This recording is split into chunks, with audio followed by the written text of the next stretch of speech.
High আমি রূপম। আজকের এই ভিডিওতে আমরা অনেকগুলো ইন্ডিয়ান সিনেমার আপডেটস দেবো এবং যার মধ্যে কয়েকটা আপডেট তো বেশ বড় আপডেট। তো চলো আজকের ভিডিও শুরু করা যাক। তো আজকের প্রথম যেটা আপডেট সেটা হচ্ছে অক্ষয় কুমার এবং প্রিয়দর্শনের ফাইনালি কোলাবোরেশন, এবং এটা নিয়ে প্রিয়দর্শন বলেছে যে এই ছবিটা কোনো ছবির রিমেক নয়, এটা কোনো ছবির সিকুয়াল নয়।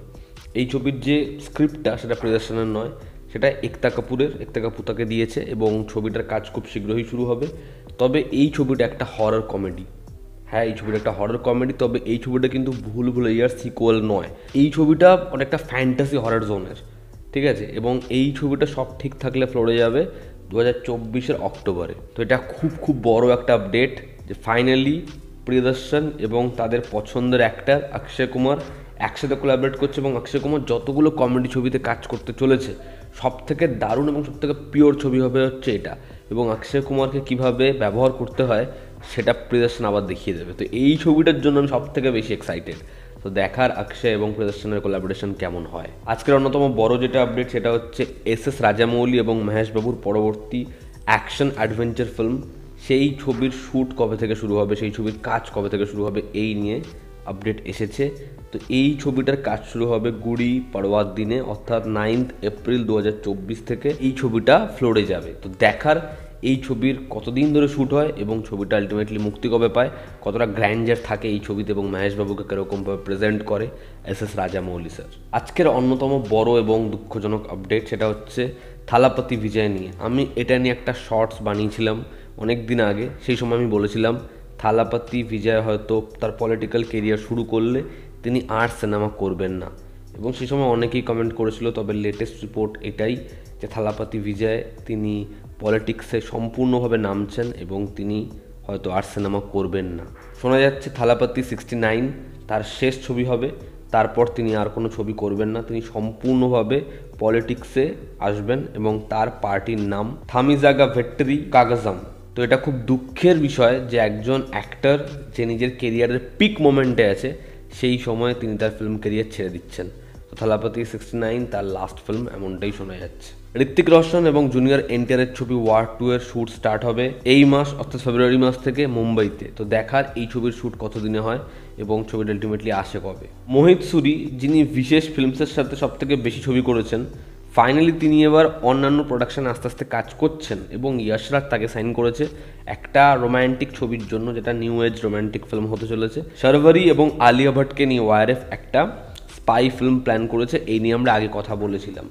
তো সেই ছবিটা হচ্ছে, এবং দ্য রেলওয়ে ম্যান ছবির ডিরেক্টর অর্থাৎ শিব রাইওয়াল সে এই ছবিটা পরিচালনা করবেন, এমনটাই কথা।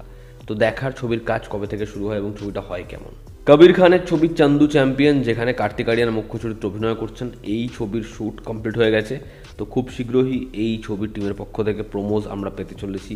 দেখার ছবিতে কার্তিককে কীরকমভাবে প্রেজেন্ট করা হয়। এবার যদি আজকের আমরা অন্যতম দুটো বড় আপডেটে আসি, তো একটা হচ্ছে বুমারাং নিয়ে এবং আরেকটা হচ্ছে চাঁদের পাহাড় 3 নিয়ে। বুমারাং ছবির পরিচালক সৌভিক কুন্ডু তিনি বলেছেন বুমারাং নিয়ে তেরি বাতোঁ মে এসে উলঝা জিয়া, এই ছবিটার খুব কম্প্যারিজন হচ্ছে। তো তিনি বলেছেন তাদের ছবি পোস্ট প্রোডাকশানে রয়েছে, অর্থাৎ বুমারাং, এবং কেন এই আলোচনাগুলো হচ্ছে তার কোনো আইডিয়া নেই। তার কারণ তাদের ছবির এখনও প্রোমোও আসেনি, ইভেন পোস্টারও আসেনি। সঙ্গে সঙ্গে তাদের ছবির সাথে এই ছবিটার কোনো মিল থাকতে পারে না। তার কারণ হচ্ছে যেখানে তেরি বাতোঁ মে এসে উলঝা জিয়া, সেই ছবিতে দেখানো হচ্ছে মানুষের সাথে একটা রোবটের প্রেম, এবং তিনি এই কথাটা হলফ করে বলেছেন যে বুমারাং ছবিতে এরকম কোনো দিকই নেই, সেখানে এরকম কোনো জায়গাই নেই যে মানুষের সাথে রোবটের প্রেম। সেখানে শুধুমাত্র একজন সায়েন্টিস্ট, এবং সেখানে এরকম কোনো ক্রিয়েশনই নেই যে কোনো রোবট আছে, রোবটের সাথে কোনো প্রেম আছে। এবং বুমারাং ছবির শ্যুটিং তো অনেক আগে শুরু হয়েছে, কয়েকদিন আগেই তো তেরি বাতোঁ মে এসে উলঝা জিয়া এই ছবির প্রোমো এলো। তার আগে অডিয়েন্স জানতো যে কে রোবট প্লে করছে, কে হিউম্যান, জানতো না। তো পূর্ণ যে আলোচনা এগুলো কেন হচ্ছে তাদের কোনো আইডিয়া নেই, এমনটাই জানিয়েছেন সৌভিক কুন্ডু। এবং তেরি বাতোঁ মে এসে উলঝা জিয়া তার সাথে কোনো সিমিলারিটিস থাকতে পারে না, এমনটাই তিনি দাবি করেছেন।